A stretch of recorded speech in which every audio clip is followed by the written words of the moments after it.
Hey guys and gals, Homestead Prepper, and I want to show you how to change out some rear pads on a 2006 Nissan Titan, and I'm doing this under a shade tree, and I am not a certified mechanic, and I cannot be held liable for any accidents that incur from you watching this video and trying to do it yourself. I'm just this is for information purposes only. And the first thing I like to do when I do a brake job is I like to chalk the tires. And I just happen to have a fence post right there in the front, and in the back I've got just an old chunk of wood that I cut up from my wood pile over here. And what I also like to do is lay out a piece of cardboard. And if you're working on concrete, you're good, but I don't have that advantage. I changed out some boat axles one time for my dad, and I laid on the ground, and I got creeping eruption, and I had to go to the doctor, and some thiabenzidol cleared it right up. So, but don't lay on the bare ground. Always put something down. And when I jack the truck up here, I put a piece of plywood down here, and I always use jack stands. Now, back in the old days, all the old cars I had were at least 20 years old, and those cars had bumper jacks, and it was not uncommon for us to crawl underneath the vehicle with just a bumper jack holding it up, and we never chalked the tires or anything. So I recommend you take the safest course of action or get a professional to do it for you. But I got the axles resting on those, and there's my jack, and I always put a piece of plywood under the jack stand and a piece of plywood under the hydraulic jack, and get us nice and up and off the ground.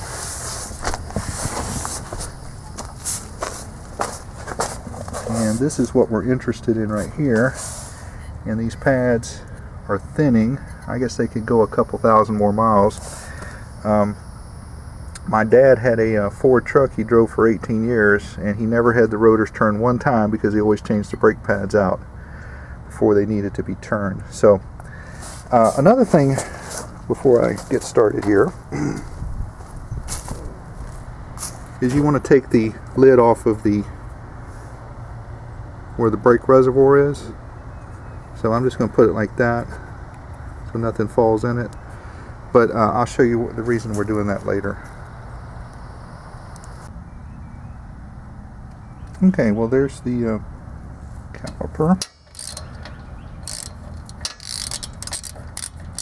Just about undo this with your fingers.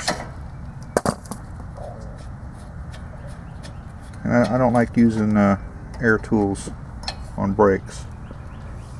Okay, and then this thing, let me get a screwdriver.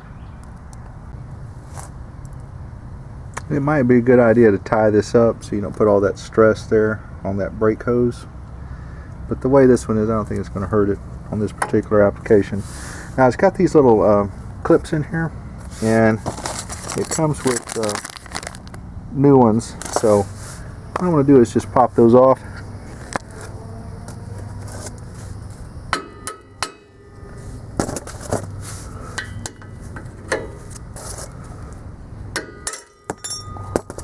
Anyway, they just come off pretty easy.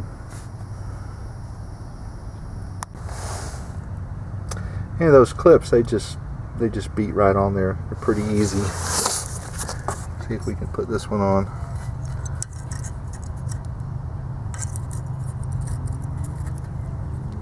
Let's give it a couple taps from my favorite tool, and it's just that easy. Now the pads just pry right out with a screwdriver, just like that. And you work on. I may have to take this one out first. And you just take a screwdriver and you just pry up on these things and you work them out. It's got that little keeper right there, and they just come right out. And what I like to do is lay the parts out the same way I took them off. And there's the new part, and you know, just because the guy at the supply house gave you the part doesn't necessarily mean it's the right one. So make sure they always match up. And we can take this one out right here. and that one comes out, and it's got that little finger on the back of it, just like the new one does. So they look like they're going to work. So you just reverse the procedure and put them right back in. Oh, I need to show you one thing for that. Alright, y'all probably noticed this little piston right here is sticking out, and you'll probably never get the new brake pads in there. They'll never fit unless we push this in, and that is the dirty little secret of a brake job. And I'm going to re-emphasize this one more time. You need to have this off the top of the reservoir for the brakes, and the reason for that is if you don't undo that, pressures can build up in there, especially if you're one of those snap tops like on GM, and you can mess something up. And oh, and believe me, I know. So that's what you want to do, is take that off, and then what you want to use is use the C-clamp in here and slowly push that thing back in. And guys, if you break your caliper, that's on you, okay? But I'm going to show you how I do it. Okay, I have reinstalled that brake pad right there, so it gives it more surface area, so the little clamp thing doesn't break off part of that piston. This gives me a much flatter area to work with.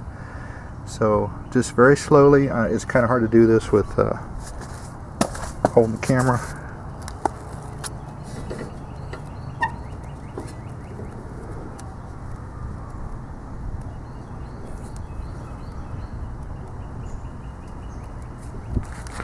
But you just want to go very, very slowly. Don't get in a hurry on this part right here, and just push that caliper back.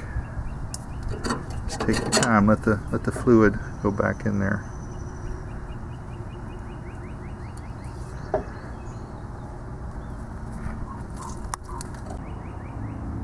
All right, I got that pushed back in there, and I put the new pad on there.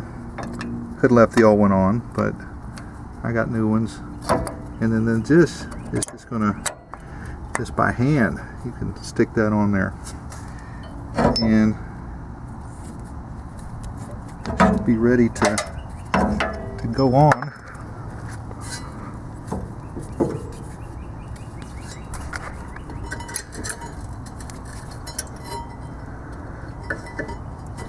What you need to do, guys, is put this on that clip right there, like that, and you push this in.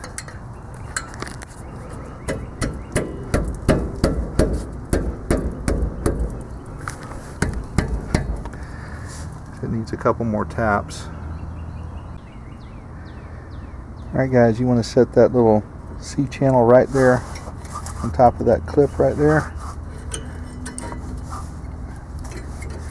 It doesn't want to go on, and when it doesn't want to go on, you don't want to force it. And this has got a little spring back here. You push that down, and this will just, it's got another one up here, and it just snaps right on like that. All we need to do is put these bolts in, and I always like to get them started with my fingers, and that's why I don't like to use air tools, because you can strip things out. And we'll get those put in.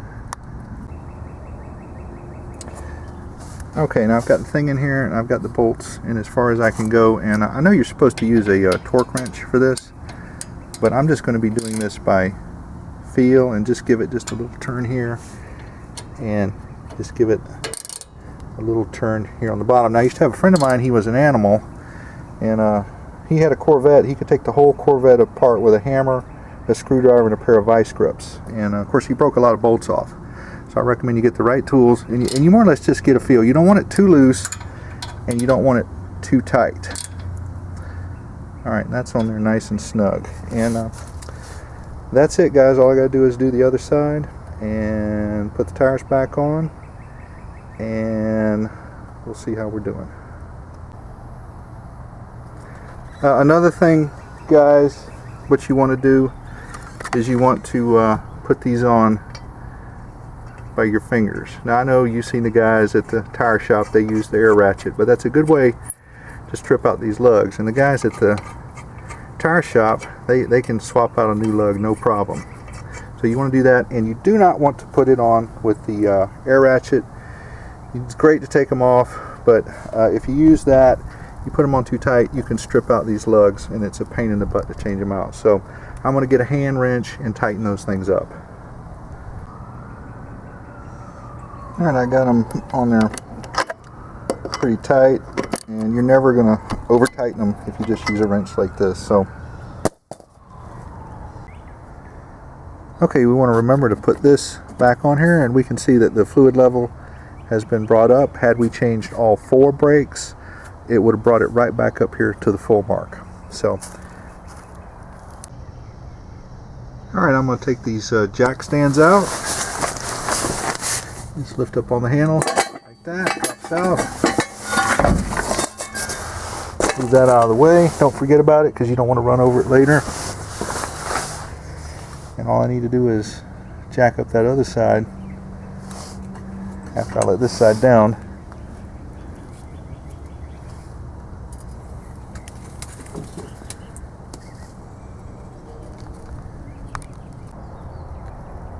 Now we want to remember to remove the wheel chocks. Move that out and move that out. We'll make good use of that and burn that later.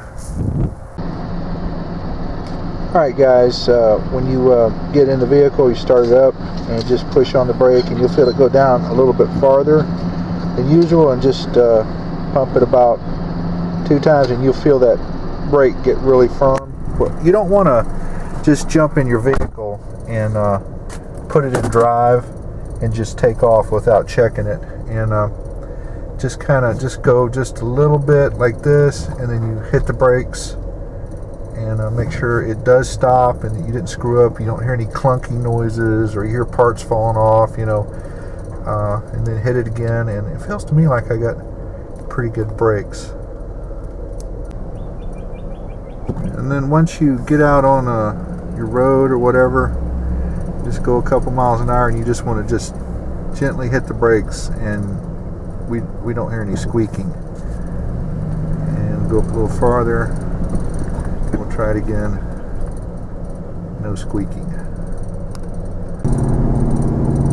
Alright, I got the brakes broken, and I have road tested it, and everything seems to be working great. And I think I spent about $54 up at the AutoZone, and I got the best rear brake pads that they had.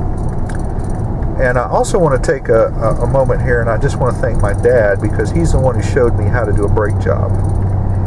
And the way it happened is all the cars I used to own up until recently were all 15 or 20 years old. And back in the 80s, I had an old Dodge Charger, and the brakes were worn out in it.